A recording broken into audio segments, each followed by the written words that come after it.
144. jilete 95. yıldan. Elhamdülillahi Rabbil alemin.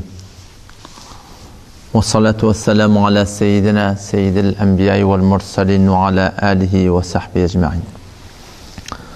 Kâlen nebiyyü sallallahu aleyhi ve sellem Ecillullaha yagfir lekum ev kema kâle aleyhissalatu vesselam. Peygamber Huda aleyhisselamın öz ümmetine bir tavsiranda adının biri Allah Teala'nın ullamaklık. Ecillullaha, Allah'ını ullan deyiptir. Allah Tebarek ve Teala deyip maaf eder, bağışlar deyiptir.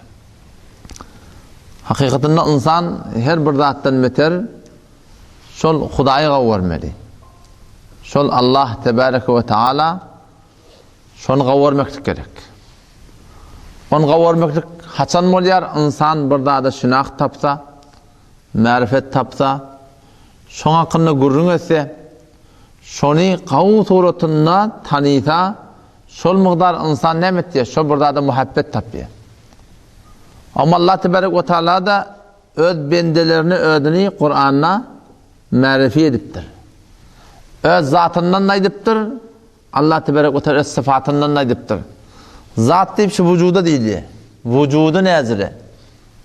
Sıfat deyip ettiyen işler neydi? Yağdaylar neydi? Allah Tebarek ve Teala Kur'an'da öz zatını hem tarif ediptir. Allahu la ilahe illahu. Allah şol zati ki şondan başka layık ibadet yok. La ilahe illahu. Şondan başka ma'bud yok.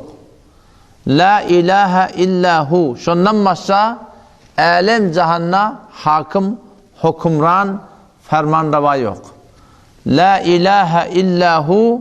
Şol Allah'dan başka layık ibadet, layık itaat, layık muhabbet yok.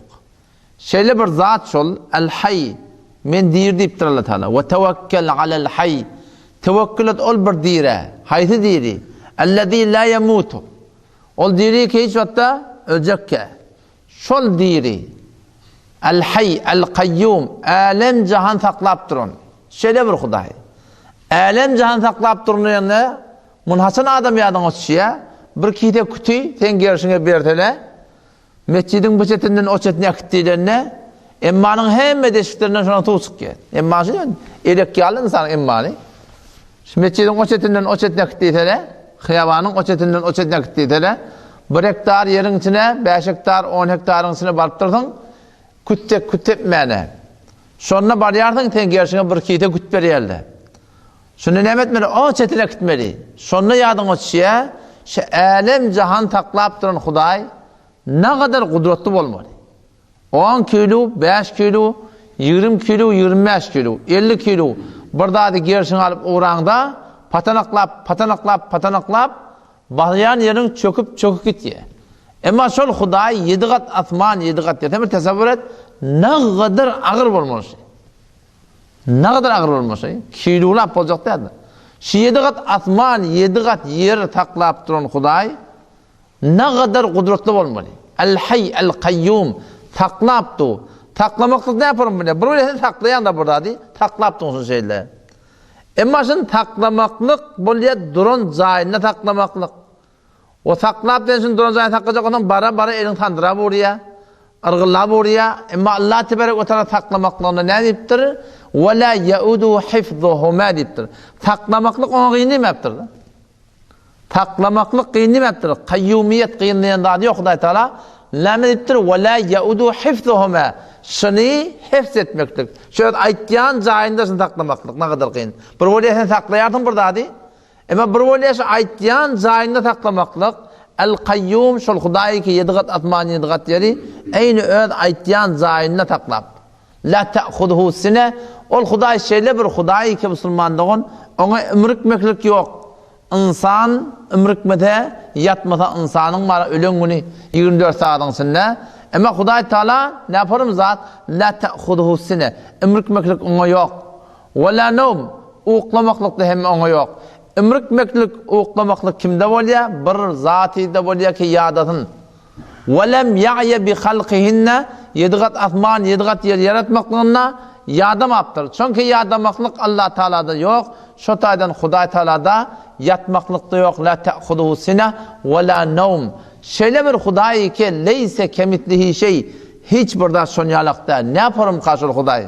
Mettekada sahibete erkadımın denanatı olmada aydiliye falanın denanatı yok. 40 yaşadı 45 yaşaptır. Ama Huday Teala denanı bolmaklık ayıp. Mettekada sahibete. Çün denanı bolmaklık insanın ihtiyacı. İnsanın ihtiyacı şey. Mettekada sahibete Allah Teala muhtaç değil.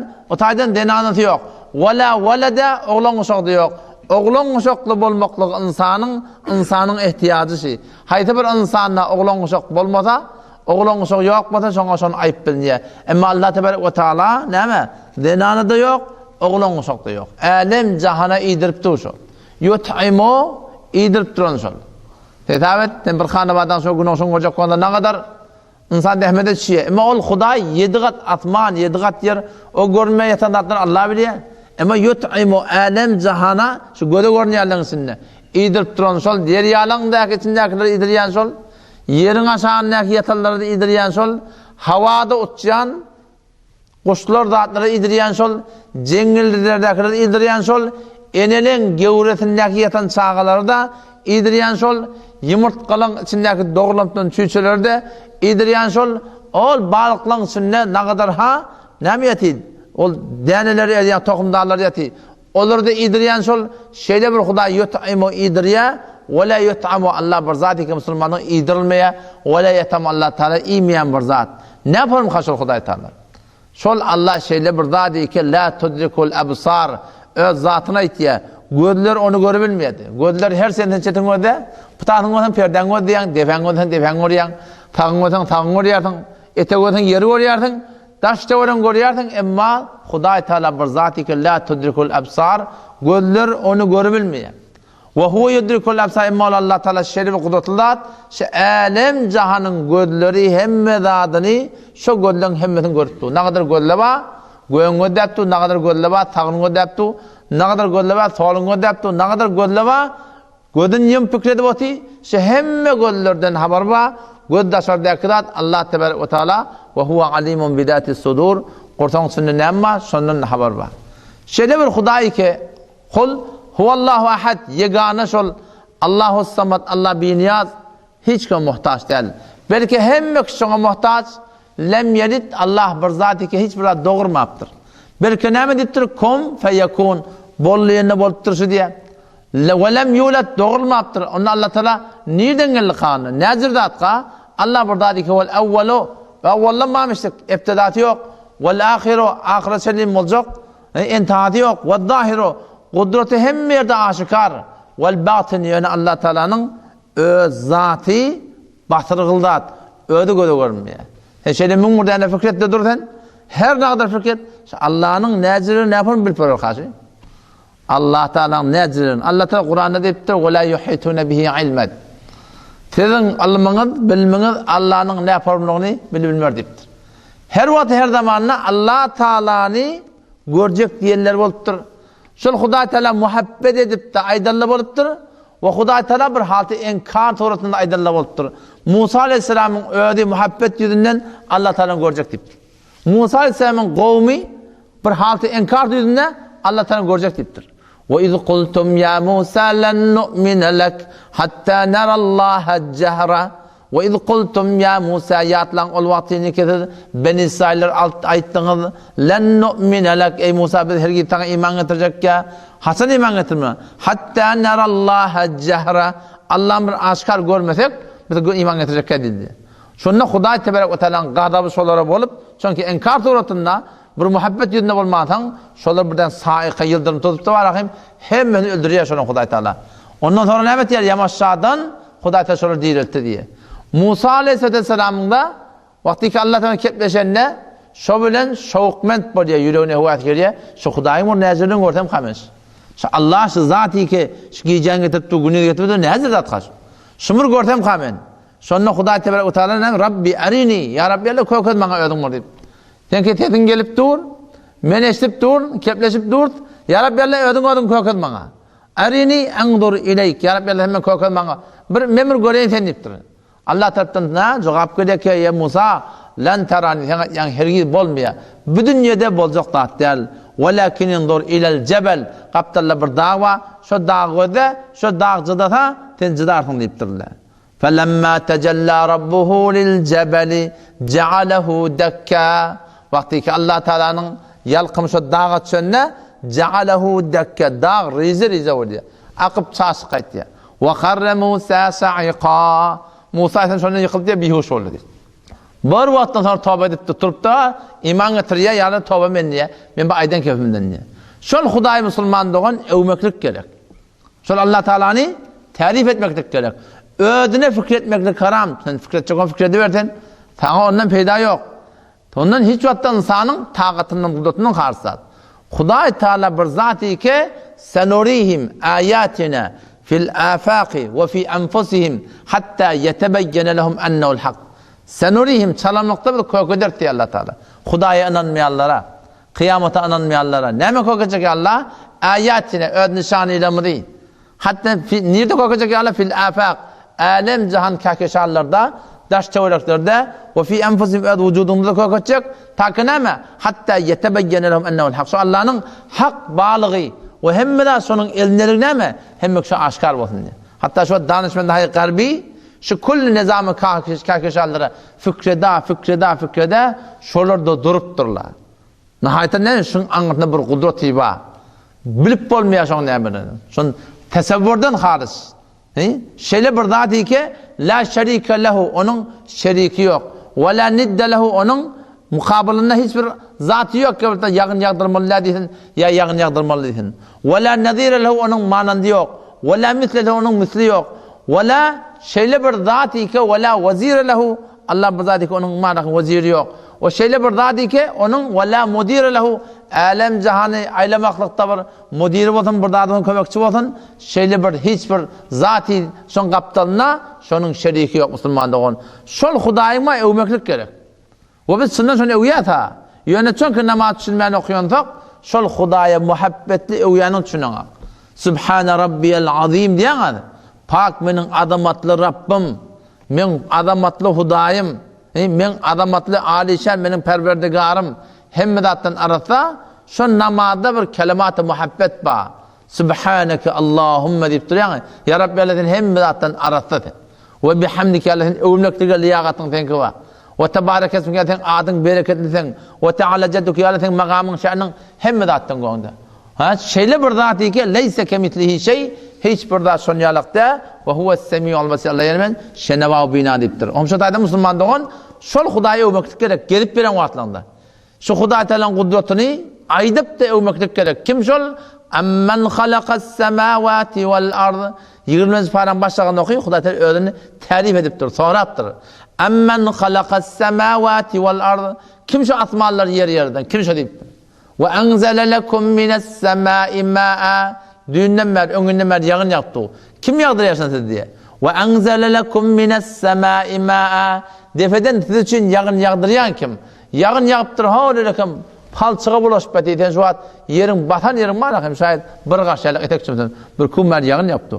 Arfanın içine girsen, buğdayın içine girsen, haydır yakına dağın içine girsen. Ve onun içine ne girip gezmeklik mümkün ne? Allah ne mi diye? فَاَنْبَتْنَا بِهِ حَدَائِقَ ذَاتَ بَهْجَ. Biz gördük diye. Siz oturun yanına otuyun. Şu kızgıncak yerde ödün taklap besen razı. Kim edipti? Allah Teala biz gördük diye son diye. مَا كَانَ لَكُمْ اَنْ تُنْبِتُوا شَجَرَهَا. Siz başarım yaratığın bir bağı gördük. Ya Allah bağa durdun. Bir denemiz gördük başaracak. Eğer bana tanışın bir yurtala Ştada yanıken 5 tane, denecik tane, 5 tane. Arfani, tensini ek. Oşun gününü ber, oşun suğunu ber, eterinen oşun suğunu eltip ber, şunun ekle suğula ulolt diye hepsi başarır mısın? Bir bağı koyartmaklık dursun, bir tane arfani, bir tane buğdayı koyartmak başaracak gibi. مَا كَانَ لَكُمْ اَنْ تُنْبِتُوا شَجَرَهَا اَاِلَٰهُمْ مَعَ اللّٰهِ. Allah bilen bile ilahi var mı diyor Hudaý. Keşke Allah'tan başka Allah bilen bile hiçbir ilahi yok. Şu tarzdan sonra Allah'ın ilah bilmektir gerek hem zindagimizde. Ammen cealel arda karara. Allah men sorayan şu yer mahalle zindagiden kim? Şu mahalle zindagi rahatını yaşak etmez.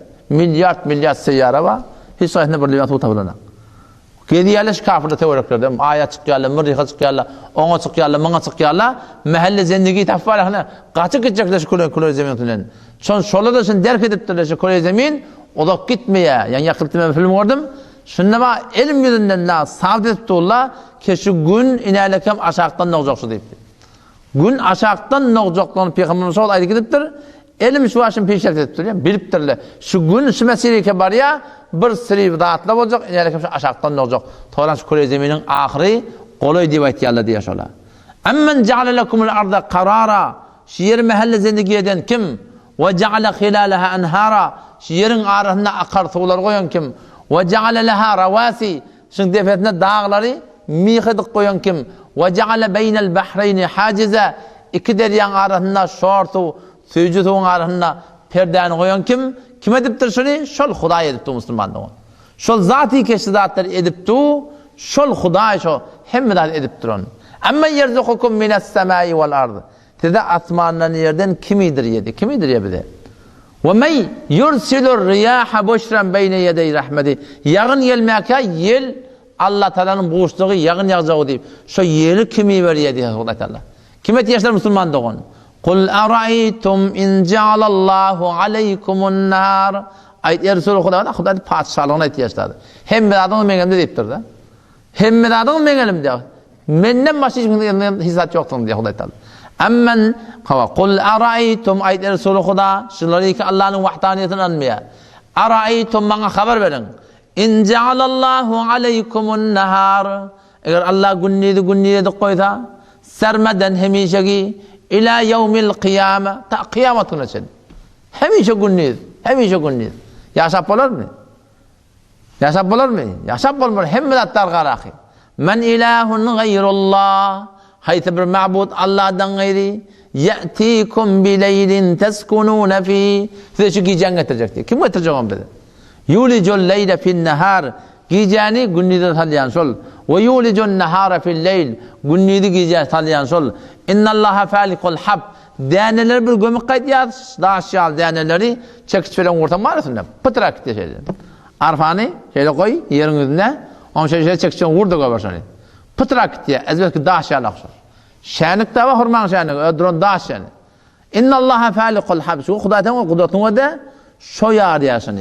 Şonu övmektik gerek Müslüman'da. Zendiginde şonu tarif etmektik gerek.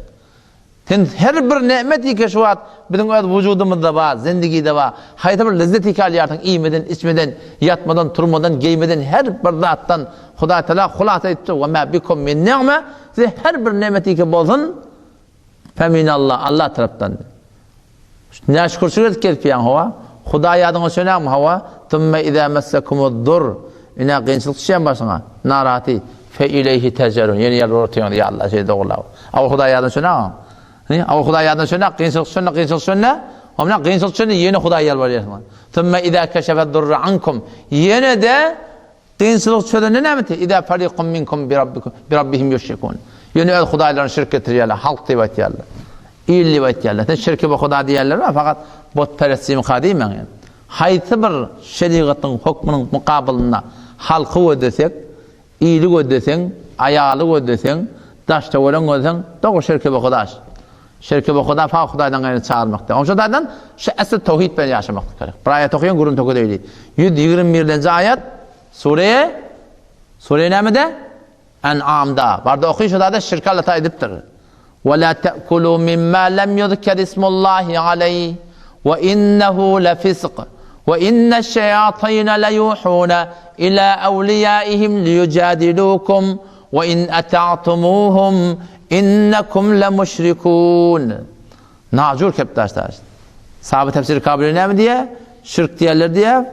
Fakat ibadette de diye de. Hükümde de oluyor. وَلَا تَأْكُلُوا Gurur ne mi? Damak sararlamış kafirle müşrikler. Şunu Bismillah'ın yerine başta vardan artırıp torlamıştıklar. Allah'ın adını tutmorlamıştıklar.